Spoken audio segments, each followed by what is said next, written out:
Welcome to the Theorist Composer Collaboration, a podcast interview series highlighting modern composers and their compositions. My name is Aaron DiZarilla. I'm the host of this podcast and also a graduate music theory student at Florida State University. Today I'll be talking with the artist Purple Kloud, who, alongside the tracks SouthernSwaggadocio and Look at Me from his album HUGO, is the featured guest for this episode. I talk with Purple Kloud about his background, the genre of Pyrofuzz, his writing and recording process, the album HUGO, the Southern music scene, differences between industry and academia, and much more. So, without further ado, this is SouthernSwaggadocio, and welcome to the TCC. Hello again and welcome to another episode of What You Call That. I'm your host, Purple Kloud. With me I have my co-star, Cool Dude Ross on the beats. And we about to go ahead and start our instructional seminar right now. It goes, I'm feeling the vibe, I'm doing my thing, but I can't describe, cause nothing has changed.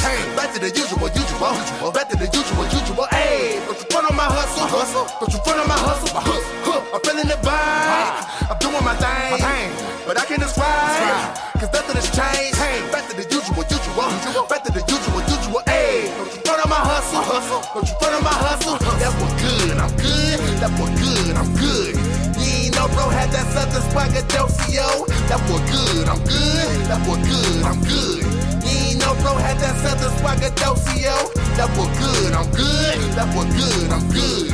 You ain't know bro had that SouthernSwaggadocio. That boy good, I'm good, that boy good, I'm good. You ain't know bro got that SouthernSwaggadocio. Never stressing my voice a weapon when I'm over beats. My DM blowing up cause they noticed I'm overseas. Had a chick the other day who was telephoning me. I've been on tour for weeks, now she wants me to bust them ovaries. Can I kick it like Dojo faculties? We packing out these shows to full capacity. Thanks to Pitbull tenacity, we Buddha blessing these sacred sessions, chasing out blasphemy. Coming at me like a crowd, you get raw right on the spot, my G. I'm feeling the vibe, I'm doing my thing, but I can't describe, cause nothing has changed. Back to the usual, back to the usual, ayy. Don't you front on my hustle, don't you front on my hustle, I'm feeling the vibe, I'm doing my thing, but I can't describe, cause nothing has changed. Back to the usual, back to the usual, ayy. Don't you front on my hustle, don't you front on my hustle. That boy good, I'm good.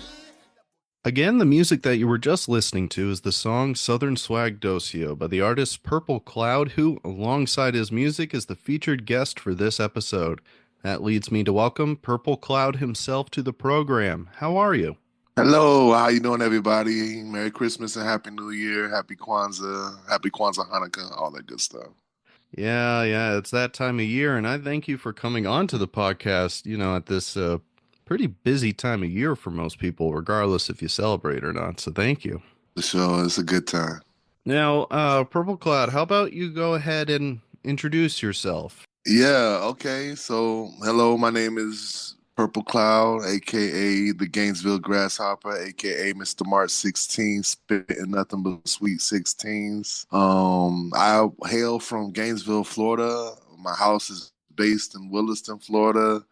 I'm 35 years old. I'll be 36 next year, September 14th.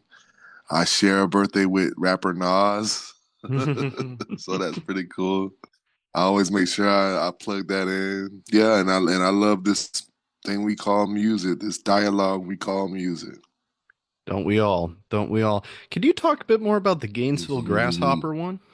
Okay, so one of my friends are like Bushman, like a medicine man, and I went to go visit his shop in Madison, Florida. When I was playing my guitar, a grasshopper was following me and inside the store, all through his gallery and everything.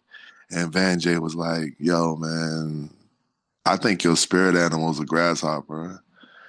And I was like, "Okay, I can market that." I can market that. Yeah, but then check this out though. Here's how solidified it is. A couple of months prior, I saw a grasshopper on the hood of my car, and where I grow up in Williston, they grow up really big and thick and juicy.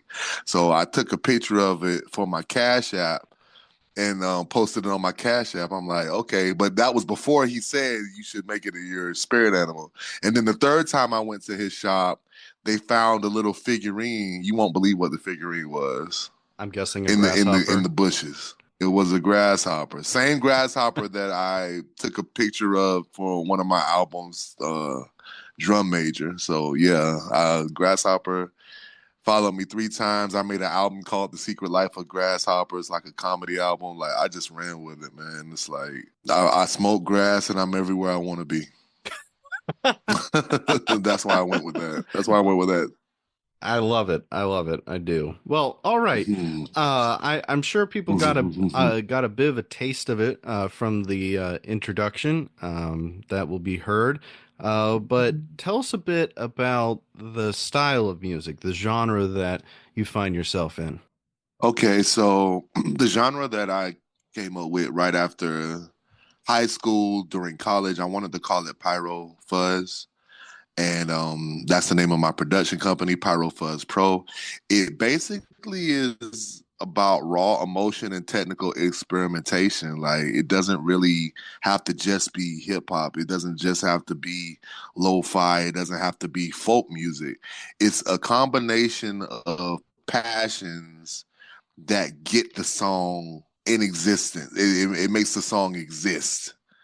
It's like, from the way we record it, from the way we present it to the audience, it's going to be a raw emotion. You're going to feel that. You're not going to get the backing tracks. You know, I might have some pre-recorded stuff on my MPC, but I will switch it up. I am very unpredictable with my live shows. It's like, I will build a beat from scratch for a song that you've heard before from another show, but it's like, no, this is how I want to present it this time. So yeah, it's just raw emotion, man. Like fiery energy, you know, fuzzy tones, a little bit of hip hop, a little bit of soul, a little bit of jazz. Just being able to push the music to its limits. I like that. I like the idea of Pyrofuzz. And you know, what is that like so that's where you find yourself in music. What is that like when you sit down to like codify that into an album? You know, like picking which avenue that you go down, which one is like the track? Well, I start out mainly on my phone. If it's not in my phone, it won't be on the album. Like it's like raw demos are my key ingredient to finishing a lot of these projects, because that's how I started. I used to record on tape players and Walkmans, and now we've got all this technology, these Apple phones that are voice memos and will be notepads available for anything that you need to lay an idea down. So if it's not in my phone, if it's not in that BandLab account, it's not going on the album. I deleted a song this morning, actually. Oh gosh. I was like, that's not gonna make it. You're not gonna see the light of it. It was a beat that I made called Planets, and I was just like, man, this pocket sounds a little too perfect. I kind of need something risky. I'm taking more risks this next year. I won't release anything, but I'm definitely going to take more risks with the completing albums. So with the idea of making a demo first, you just want to feel out the soul and the skeleton of a song. You know what I mean? Mm-hmm. Like you're collecting a journal, a voice journal, a written journal, whatever experiences are inspiring you to write. I capture that immediately. Thank God for demos, man. Yeah, that's a pattern that I've seen with a lot of commercial artists I've had onto the program who are not dealing with like sheet music and stuff. It's all, everyone uses memos in some way, which I find fascinating. Yeah. And so, you know, further than Pyrofuzz, you named some of the more commonly thought of genres as influences, you know, jazz, hip hop, funk, soul. What are some artists that you find inspiration in? I am deeply inspired by, you ready for this? Mm-hmm. Jimi Hendrix. All right. The Wu-Tang Clan. All right. And MF Doom. That's a good trio. That's a really good trio. Yeah. Yeah, because they didn't give a crap, man. They did not care. They had what they had, and they just ran with it. and I guess that's why I'm still independent. because it's very difficult to afford all the flash that makes a star look like a star, make a star sound like a star. Like, man, I tell you, like when I listen to my old stuff, and this is what a lot of producers say they don't do because they miss out on, finding the new niche, the new genre, the new sound, the new vibe. I say you gotta look back at your old stuff. It's like being an athlete looking at your old plays from back in the day. It's like, man, like when I was really into it, my mistakes were actually more welcome on my pad. Like there were no bad ideas, and that's why the music sounded the way it did compared to now. Like it's like when I think about everything that I've done up to this point, from the tape, from the DATs to the audio files now, it really reminds me that, man, if you had to do this all over again, you would, because you love it so much. And no, you didn't learn everything there is to know about how to make it, but thank God for demos, man. I'll keep saying that. That's gonna be a t-shirt one day. Yeah, thank God for it's demos. Like you saw your way out. You saw your way out of the jungle and you made it to the song, and that's why people enjoy the song. And when I hear people say, "Hey, man, I love that song so much," it's like, yeah, man, I had to go travel the wilderness to find it, but thank you so much. Like, they never care, but it's I'm glad they like the song. Yeah, for sure. That's funny. Going to travel the wilderness to find the right demo. So this podcast, Theorist Composer Collaboration, yours is the first of many different genres to find their way onto this podcast, which I'm very excited and happy for. Now, I kind of set this up a little bit in our preliminary conversation, but there's lots of different labels for people who make music. There's composer, there's artist, producer, there can be rapper, there can be guitarist, there's so many different things someone can label themselves as. And what do you choose for yourself? And for you, at the end of the day, does it matter? Or what are your thoughts about that? Well, being that I'm a fan of MF Doom, and one of his many aliases was King Ghidorah, the three-headed dragon. Yeah, I say I'm all of the above. I'm a composer, writer, and producer, and an artist. So I guess that's four heads. But I'm a hydra. I'm a hydra when it comes to this genre of Pyrofuzz, because you have to be all those things to get the sound that you want out. The passion that you are trying to convey to a larger audience, because it's going to be you up there performing it. You have to understand that you have to become all these things in order for the message to come across. And there was a time when I was not seen as a producer. There was a time where I wasn't seen as a composer because I didn't do the technical stuff like read music, or I didn't do an electric guitar lead on a song or something like that. So it's like people try to minimalize what is obviously true. Yeah. It's like they see you doing the work, but they're so afraid of what that means. Like, oh man, that means you don't need me. Yeah. You can really do all this by yourself. You can really wear all these hats, but I need you to need me. So yeah, I'm gonna tell you you're not any of these things, just so you keep me around. Had a lot of that in the industry, man, and we're still friends to this day. But at the same time, like, I always have war stories about, people telling me what I'm not when I clearly am showing the proof that I am. It's really hard to get out of pocket sometimes, that either sometimes just by the nature of what you're doing, you might put yourself in, or especially like you're talking about, other people might try to put yourself in a pocket. And I'm sure that's not hard to get out of. So I really loved your answer on that. That's really cool. In many ways, you are all of them. You're a composer. You're writing music. You're producing it. You're clearly an artist. So you're performing it, and I wrote it all down. And not only do I write it out, And it comes out in so many different ways. Sometimes I record it straight into the memo, or sometimes I record it straight into my band lab. I still have to transcribe the lyrics before the song is released. So it's like it's a whole thing. It's a whole alchemy. You have to put your full soul and self into something if you want it to work for you. Sure. No argument with that. Like, I don't know who I don't know who transcribes Lil Wayne's lyrics when he doesn't write them down, but like, yeah, it has to be done. Otherwise, the sale is kind of cheapened. People want to know what you're saying. People want to learn your songs. People want to archive your lyrics because your song hit a pressure point that probably resonates with them. So yeah, but yeah, to answer all that, yeah, all of that is important. Sorry. No, yeah, it certainly is. I appreciate that. And so let's get into, we're talking about two tracks in particular. SouthernSwaggadocio, one that the audience would have heard at the beginning, and then Look at Me, which we'll get to in a little bit. But let's take a step back first.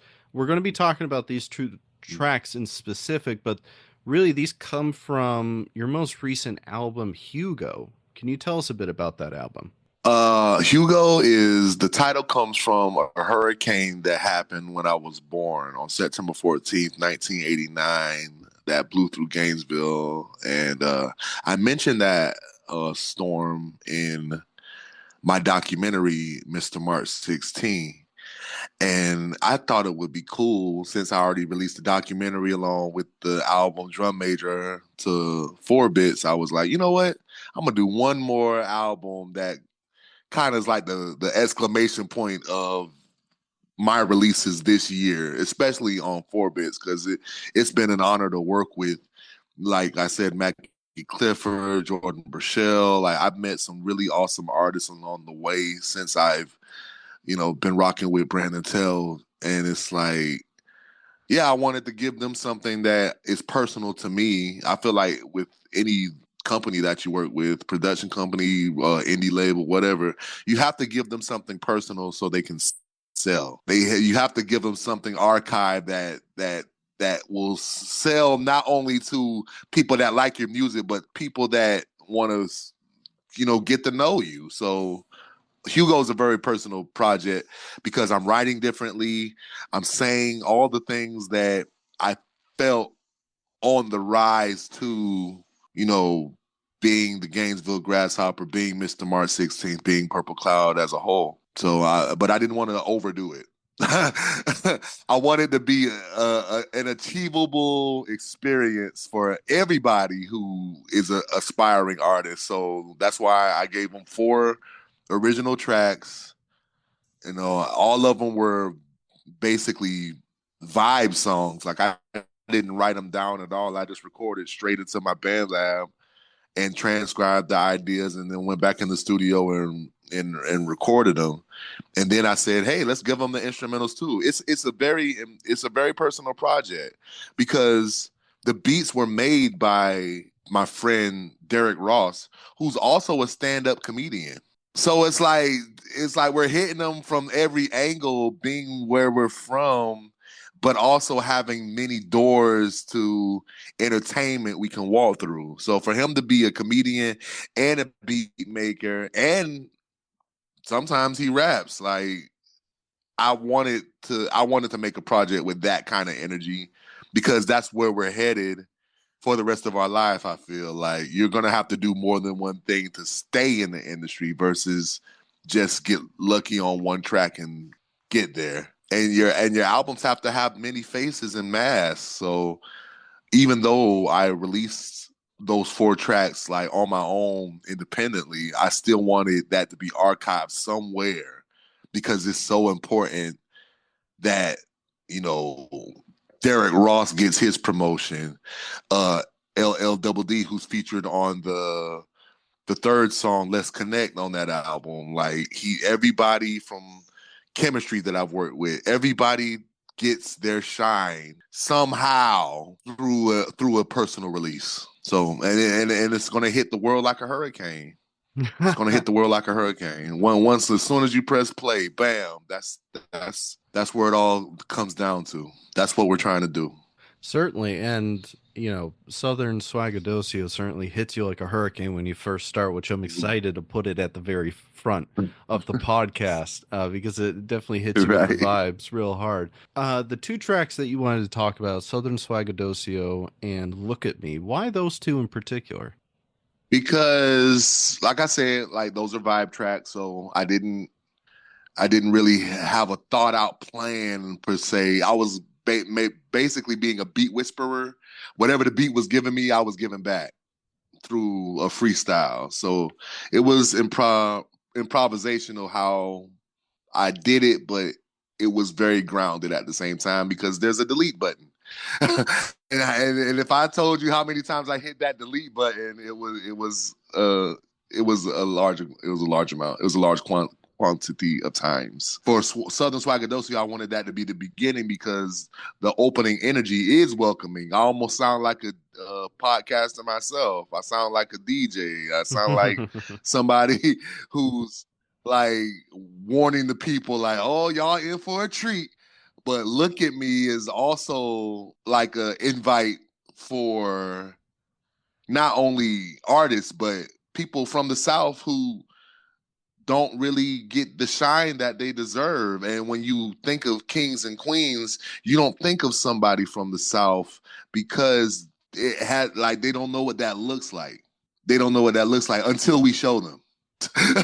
Until we show them in our own personal manner of what that means. Like I learned about the importance of trophies. Like when you see somebody with gold teeth in their mouth, it's not because they're trying to be flashy and cool. It's because for every positive thing they've done for their community, for every positive thing they've done for their friends, family, job, that was a trophy added on to their legacy. So you can say the same thing about grills. For every grill that a rapper got, it's something positive that he did for his community. So it's like, Look at Me is like, yeah, I might look shiny and flashy, but like the things that I did to get here, you'll never know what they are unless you ask me. That's really interesting. That's really unique. It's probably because well, I'm white and I did not grow up in a black community, and I'm not. I mean, I just am. But I never thought about it that way, and I'm really appreciate that you said that. That gives me a lot more of a nuanced look at that sort of thing, and that also connects really well with your two tracks, which anyone listening is going to start to get the vibe of that sort of thing. And you said you were given the beat back what the beat was given to you, so it was mostly improvised, at least at the moment. Then you clean it up. Do you do like one time through, or do you like cut up your verses and choruses, or is it just multiple takes of going through? It was a mixture. It was definitely a mixture. Some songs it was a clear shot, one shot take, and then other songs, I did have to take some stuff out, put some stuff in, take some stuff out, put some stuff in. So yeah, like a lot of punch ins. That's the songwriting that I was using for this album. Like a lot of punch ins, like, okay, that sounded stupid, I want to re-record that, but I'll leave that part in there. And all on my phone, dude, all on my BandLab app. Shout out to BandLab. If there's any sponsorship involved with that, like I greatly appreciate it. You guys help me out to make a banger. Yeah, that's really cool that you use BandLab for all that, because that's actually that's the program that we have, or that's the DAW that I have my classes at Florida State when I teach songwriting. We exclusively use BandLab. They can use Logic or Ableton if they have access to it, but we only use BandLab. I think I might show them the music. Yeah. I might show them your music and say this was made in BandLab, so there's no excuses. Exactly. But it was made in BandLab. It was made in BandLab first, and then transcribed into the live studio experience. I don't want to leave out that I had Thomas Swanson from the Stew. Shout out to Thomas Swanson. He helped me make it sound glossy and clear and like a hit. But yeah, BandLab played a huge part in the writing and producing and organizing for that project. Sure. Now, let's talk a little bit more about Look at Me, which we'll play a bit of it right now.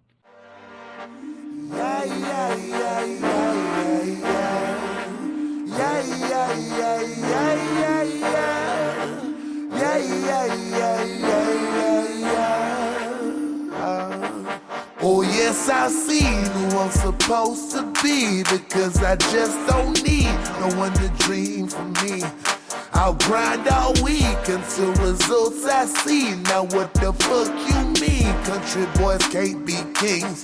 If you're wondering what it looks like, look at me. If you're wondering what it looks like, look at me. I'd rather die on my feet than live on my knees. So if you're wondering what it looks like, look at me. If you're hearing this one is dedicated to the underdog who put in the work to distribute more generational wealth onto the catalog. Clocking they 24 hours, then you be wondering who the hell I be rhyming for. This passing gon' be so Jurassic, you'd have thought I was in the lab making dinosaurs. So don't you worry about my gold teeth, don't you worry about my acres, don't you worry about my chopping and screwing when I'm getting crack on these haters. Don't you worry about my overalls, don't you worry about my tractors, don't you worry about what it had took for us to be viewed as more than just trappers. And don't you worry about my country dumb, don't you worry about my southern fried, don't you worry about my afro being the true symbolism of my black pride. Don't you worry about my horses, don't you worry about my hot sauce. Southerner until the day they bury me, that's a big word up to my pow. We don't bow. Yes, I see who I'm supposed to be, because I just don't need no one to dream. So you were talking about the disregard some people may give you or other artists from the South, or not being given the respect for the efforts and for the contribution to your community that you give. In your, this is kind of jumping forward a little bit, but it all has to do with it. What is your scene like down here? And I mean, Gainesville, I mean, not to, I mean, I went to University of Florida, but it is in the middle of nowhere, it seems like sometimes, compared to like, if you go to other epicenters of music like Atlanta or even Miami or something like that, it's really different. So what is it like for you? Gainesville scene is on the verge of breaking stereotypes and showing that success is not a one-size-fits-all mold. It's basically everybody on their stuff, passionate about what they're passionate about, believing in what they believe in, and presenting that to the world through art, not just musical art, but visual art and fashion and food. It's like we're trying to really show that we are more than just Gatorade and football. Like that's all they know us for. When I go to a show in Jacksonville or Orlando, he's like, "Oh yeah, Tim Tebow's hometown." I'm like, no. Tom Petty, like keep going. Tom Petty, Bo Diddley, CYNE, Cultivate Your New Experience. Like, give me more. Don't just limit us to a drink and a sport. Even though, like, I thank God we're known for anything, but yeah, we're trying to break that stereotype. We're trying to break that typecast. Yeah, for sure. I mean, that's hard for anyone to break out of. Especially, right there, I kind of typecast you myself. I mean, for the most part, I was just a visitor in I was a typical. I mean, I grew up in Florida, but typical visitor in Gainesville, or for 2 years to finish out my bachelor's after my associates. Yeah, I'm going to go ahead and plug it. Your album HUGO is available on streaming and for purchase on Bandcamp right now. You can go ahead and purchase it. You can listen to all the tracks that we've talked about today, and a couple others. So the link will be in the description of the episode, regardless of where you're listening to. Go ahead and support Purple Kloud on those. But is there anything else that you want to talk about with the album HUGO, SouthernSwaggadocio, or Look at Me? Anything? The reasons why I recorded Hugo, originally it was going to be called Southern Swaggadocio, just like the introduction of the song or the introduction of the album. But I wanted to call it Hugo because of how it hit me in my spirit when I pressed play and heard those four songs. You know, I'm a fan of the heart. You know, my mom passed of cardiac arrest, so I was just obsessed about the human heartbeat. And you know, there's four chambers to a human heart, and I just saw the need to put out four things that was personal and from my heart that I wanted to present to the world, and then show the instrumental layerings what was being said coming from my heart. And 8 in numerology is also the number to build. So from those four original songs to the four instrumentals, that's me building my voice and my face and my world in 4 bits as a home, making it so personal that, you know, you can't dodge the hurricane. That's the bottom line. That goes pretty hard. I'm not going to lie. Can't dodge the hurricane. Especially after Can't this dodge past the year. hurricane. This past year is... Yeah, we've had 3. And I was like, we've had 3 this year, and we're still here talking music, talking future projects, man. It's amazing. You can learn a lot living in a state like this. Oh, yeah, you can. A lot of different things. I gotta say, Tallahassee feels like a different planet compared to Gainesville or where I'm from southwestern Florida, you know, by Tampa. Oh, that's right, huh?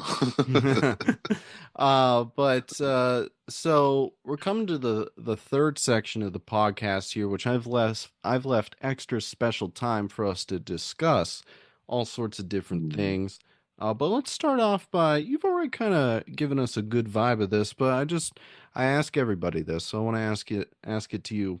You know, when you approach your job here and what you do, creating your art, producing, and so on, what does music mean to you? It's a dialogue. It is a form of communication. It's a way to meditate. It's a way to shake off all the anxieties that this world can throw at you. It's calming for babies. It's calming to animals. It's calming to plants. Like, it's just an overall dialogue. And you get to choose what you say, like what you want to be remembered for, like all the things that are violent in your life, you can convey that in a musical way. All the things that you find humorous in your life, you can convey that in a musical way. All the things that are even traumatizing, if it's heard in a musical way, people will sit and listen. But when you're just spouting it out in your human voice, it's like, damn, I can't even relate to this guy until you hear the song. There's some people that have stories that could save, maybe not save everybody, but save enough people to where we won't repeat mistakes. Fair. You know, that's been a big thing. People repeating mistakes because they want to be seen or have a position of power that they find valuable. But if they just put it in a song or just release, or even something as small as just release the song. Some people have mountains of music that can save lives, but they don't feel like it's the right time, so they just won't release it. I'm guilty of that myself. But in due time, everyone will get the message that they need to continue to not conform and exist in a world where you can unapologetically be yourself. Yeah, I couldn't put it any better myself. That's good. And, you know, Yeah, so, and so I want to address, you know, the different spaces that we occupy. You know, you're an independent artist, and and I also want to talk about the differences between yourself and a lot of the guests that I have onto this podcast. And I want to get, you know, your opinions on the differences of such. You know, I'm a I'm a music theorist. I just got done applying to multiple PhD programs. I'm a master's student. I teach a college course. Most of the people that I have onto the podcast are at least in some way connected to the academic music setting. Further than genre being different, you're outside of that. And you can be as complimentary or as insulting as possible. It's up to you. You don't say what you feel. What's your impression looking at the space that I come from and I meddle myself with, and composers and theorists and so on? What does that mean much of anything to you? What's your opinion on that? Well, I should have led with this. I went to Full Sail University and graduated with the music business bachelor's. Oh, okay. And what I learned the most from yeah, yeah, thank you. And what I learned the most from that expensive experience is you have to hypnotize yourself to believe you can do this. Oh, you have to basically psych yourself up to say, I can go in this meeting and do damage for this artist, even if the artist is yourself or if you're representing someone else. You have to hypnotize yourself into believing that the job is going to get done.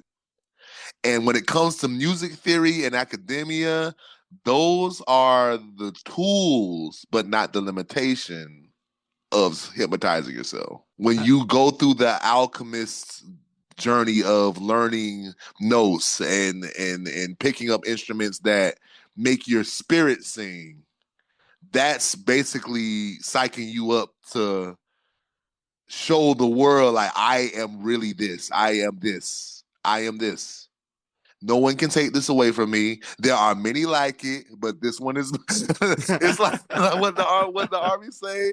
There are many like it, but this one is mine. Like they have to psych themselves up before they go to war with anybody. So it's like it's definitely a tool, a necessary tool, but it is not the end all be all way of how music is created. Because I remember I had more fun when I didn't know what the hell I was doing. But now that I have a rhythm and I kind of like understand, like, okay, these are the steps to getting there. However, it's kind of becoming repetitive. You know what I mean? That's why I wanted to do more vibe tracks of just, I'm not looking at a pen or paper today. I'm going to record it straight in, how I'm feeling. I'm going to be a beat whisperer. I don't even think that's a term. But that's that's basically what a rapper is. It's like we talk over beats, but we do it in pocket. We talk in pocket, in the groove, but this is what the beat gave me, so this is what I'm giving to you. Sure.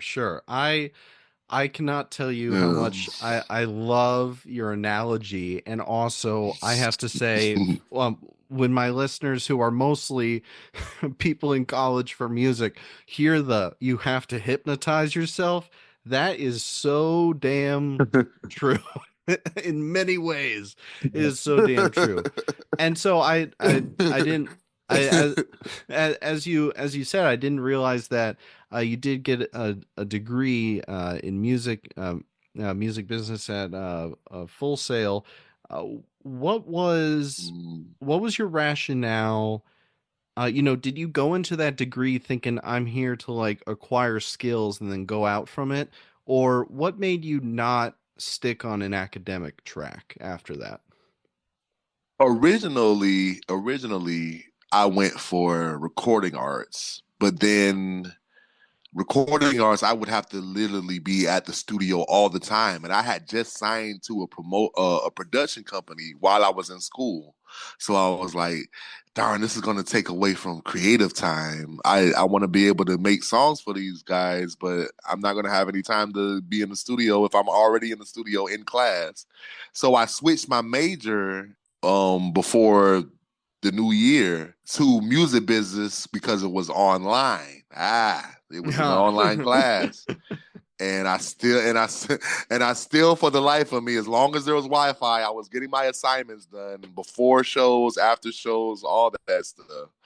But it definitely opened my mind to you can really do whatever you want to as long as you're true to your product. Like there were some lessons that the instructor wouldn't see me at all. And then by the time it was D-Day, like this is your final project, turn it in or you're gonna fail.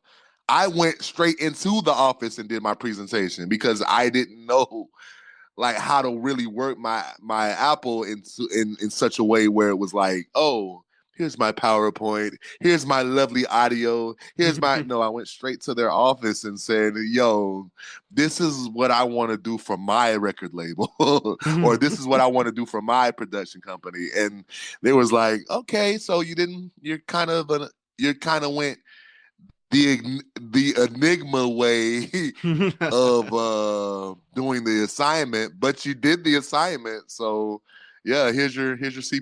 Thanks. Oh, sure. It's like, but I had this.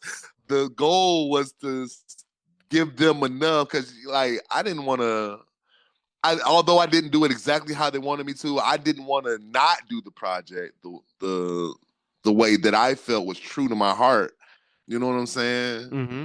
Like there are ways to get money, but there are also creative and noble ways where you can be proud of yourself when the money's made. Sure. That's after the money's made, you can celebrate harder because you stayed true to the product. You fought the fight with what you had and you still won. I got my degree. So yeah, I'm not tripping. No, yeah, sure. And that was the goal. That was the goal. And that's something that I struggle with as an instructor at Florida State in a songwriting class, which my songwriting course is pretty much like an accelerated theory curriculum with songwriting elements, and then the final project is to produce a single or some kind of song. And it's like it's a weird balance of like it's a music theory class, but it also needs to be creative. And sometimes it's really hard for me to bridge that gap to like basically say do whatever you want but also complete these assignments. Like that's a really hard thing to do when like trying to help people develop their voice, Yeah, you want to have an individual voice. These contracts are, I was going to say earlier, these contracts in music business are tools. Music theory is a tool. Music theory is a contract. But if you find one small flaw or a loophole, dive at it. Like when Wu-Tang found out, hey, let's make a deal to where we can sign to whoever we want, but also sign to the label that gave us a shot. We want to stay true. We want to stay true to the label that gave us our shot, but at the same time make more money and spread our name out into the world by signing to any label that has the dollars. Yeah. And that's still being used to this day. Like MF Doom signed with so many record labels, releasing music that he's already released on other record labels. But that's why he's the villain.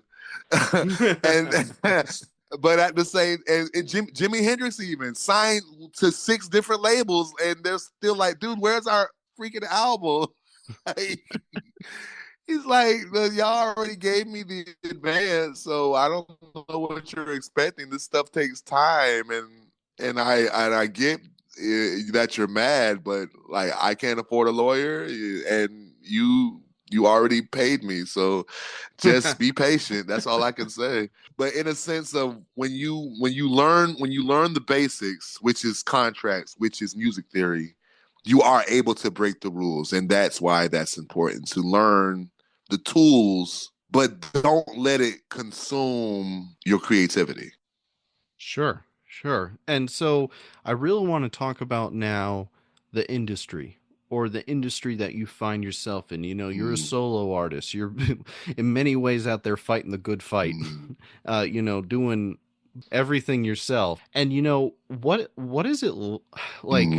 Obviously the answer is it's hard, but what is it like out there for you right now? What are the trends? What are you seeing? It's like being a teacher. It's like challenging but rewarding. Hmm. The independence gives you control, but you have to wear so many hats. And if one of those hats are weak or not as honest as the other hats, then it's going to look like all lopsided and no one's going to want to press play or sign the contract. So it's basically a very challenging but rewarding experience. Practice keeps that from being a thing that's out of control and just, oh my God, I can't do this anymore. Like it turns into, okay, time to finally ask for help. Yeah. Like I will always confide in my coworkers, my even my partner, like, babe, like how does it sound?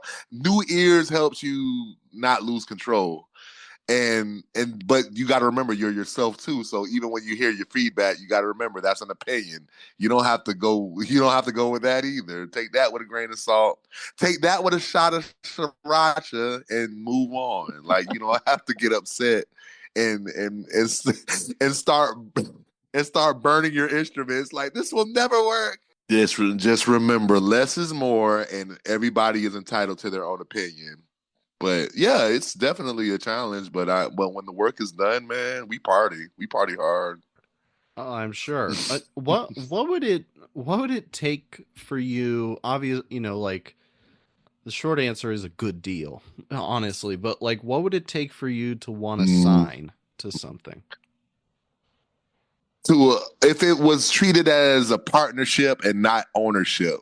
Okay. Like you don't own anything. You don't own my likeness. You don't own my alias. You don't own anything. But you're partnering with me to get these ideas out. You're partnering with me to rock this venue and give them a great experience as to what the world of Purple Kloud is and what it feels like. Like, yeah, I'd rather that than, yeah, we own you until you die. And even if you came back as a zombie, your likeness will still be coming into question in the courtroom. Like, oh, you think just because your face is rotting, your tour is done? You still owe us 15,000. Yeah, I mean, ask I don't Bruno want Mars, that life. really. Oh my God, dude! And don't ask everybody that's already dead. Michael Jackson is still doing tours as a hologram. The Beatles are still doing tours as holograms. Like, dude, leave them alone. Well, look at Frankie Valli up there, barely being able to, move his mouth to the track. It's like, this is not the show. This is not the show he would wanted us to have, I'm sure. Oh, for sure. Yeah. But yeah, people try to manipulate contracts in theory and just to make a quick dollar, and it's like, I don't know, it hasn't come to that for me yet. Like I'm not gonna try to ice skate uphill for nobody because I know what comes with that. That comes with bad karma, and you can't do what you used to do anymore. Mm-hmm. The universe gives you your art, and then it can easily take it away, and now you have to either build yourself up or let it go. Yeah, sure. And so, like so many have done, and so many will do.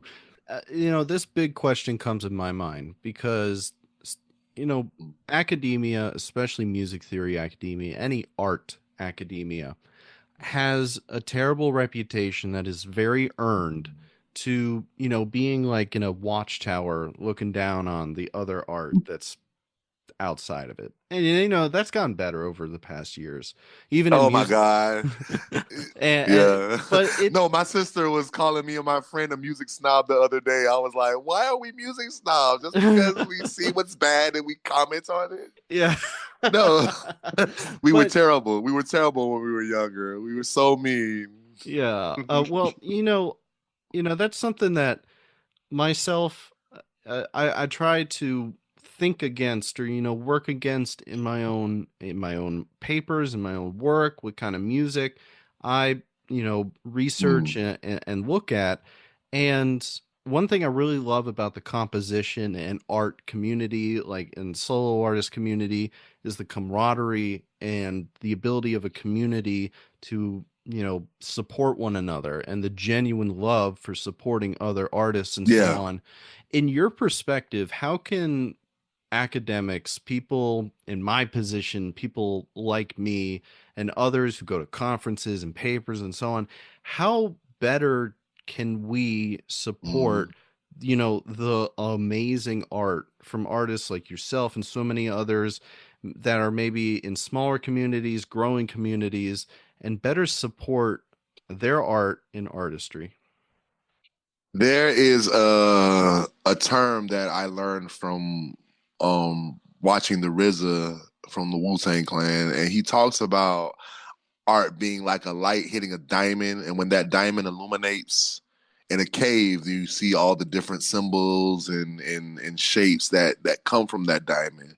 You have to embrace those shapes like they're all the genres of music. Like they're all coming from the same source. They're just different shapes. So when it comes to academia, just embrace all the genres and bring platforms for artists who work outside the traditional norms. Like, don't make them feel like, oh, there are mathematicians in the punk scene. Like, you can't really judge a book by its ripped pants and acid wash jeans. Like, you gotta kind of you can you kind of gotta like just give them the benefit of the doubt that they know what they're talking about in their dialogue. So yeah, just embrace it all. Like it's all the same message. It's all coming from the same source. And I feel like that's the problem with religion too. You know what I'm saying? Like because we all have the same message and it's coming from the same source, but there's so many rules to benefit someone else, a mortal person versus the spiritual person. Then it's like, yeah, we're gonna go to war all the time about who's right versus did you get the message? Yeah, music wasn't supposed to be all this crazy stuff, like all these deaths and murders and stuff that's happening around. Like that was not the point.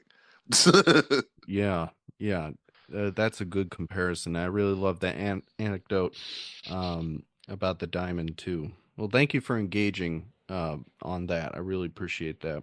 All right, so we're kind of coming to a close here, but as we've talked Oh man. no, this has been a great conversation. I really enjoy your stories and your I'm having insights. so much fun. No, thank you, man. I just have a big mouth. I like to blabber about this all day, but no, I thank you for listening. Thank you for having this platform for me to share. Like I'm really digging it. Thank you so much. Yeah, of course. I mean, I like to blab my mouth too. That's why I have this. I can't say I don't. But all right, so, you're a productive guy. I think everyone here after listening to this can get that vibe. But what are some projects that are on the horizon for you? What's coming up? Man, okay, so I have two projects that will not be released next year, but the year after, because for some reason, like I said, 36, paying homage to Wu-Tang's 36 Chambers, to me, that's the number of completion. I'm everything that I said I was from 2017 to now. Like, I'm really coming into the artist that I'm supposed to be, the guy with the jazz hat and in the long gray beard, and when they come into the bar, they're like, "Aren't you Purple Kloud?" And I go, like, "I haven't heard that name in years." Like, no, I'm just playing. No, no, but 36 is very important, and it's important that I focus more on performances versus releases. So, if I do a release, it's gonna be through other companies and won't be out of Purple Kloud Records. It'll just be me with education and yeah, overall live performance, man. If you know where the live shows are and they need an opening at, let me know. Let me know where it's at so I can burn the stage down along with my counterparts. Well, you heard it here. I have it's no surprise. I come from Florida. I've got a lot of Florida listeners, especially in the middle of the state. Hit up Purple Kloud through the links in the description. He's available. Greatly appreciated. Thank y'all so much, and Happy New Year. So what would be your preferred way that everybody reach out to you? Instagram and YouTube. Check out the videos. Check out the documentary, Mr. March 16. Check out HUGO on Bandcamp. My Instagram is my government name, Rayvon Rollins. That's one word. So at Rayvon Rollins, RayvonRollins. Again, that is RayvonRollins on Instagram. And on YouTube, I am the Gainesville Sun, spelled S-O-N, because I don't want to get sued by the newspaper.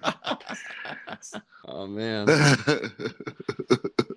Before we go, I always like to give guests an opportunity to just say one more thing or a collection of things. If there's anything else on your mind about music, life, production, your art, others, life, anything, what would that be? Keep pushing boundaries and don't let anyone box you in. Music is infinite, and so are you. Beautifully put.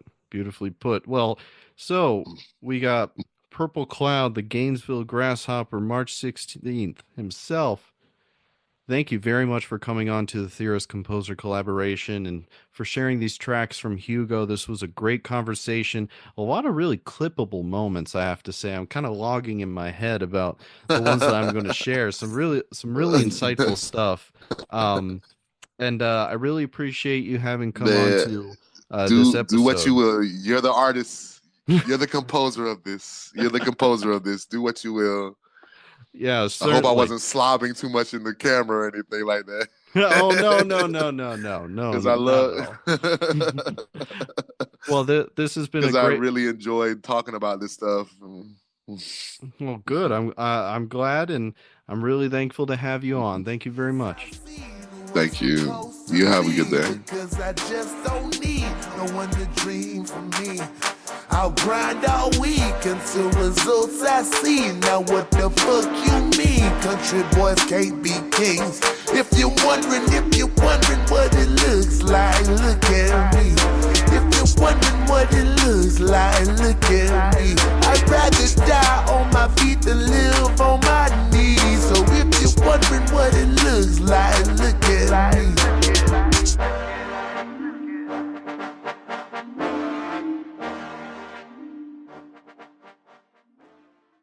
This is Aaron again. I want to thank you for listening to this episode of the Theorist Composer Collaboration. I also want to give another big thank you to Purple Kloud for coming onto the podcast and for sharing some tracks from his album HUGO. Purple Kloud's contact info is listed in the description, and I would appreciate it if you could show him some support. For further updates and notifications on the Theorist Composer Collaboration, make sure to follow our Instagram and Facebook pages. You can listen to future episodes through our host website, Spotify, Apple Podcasts, Amazon Music, iHeartRadio, and YouTube, so make sure you subscribe to the platform of your choosing. If you want to monetarily support the work of the TCC, you can click the link to our Buy Me a Coffee page.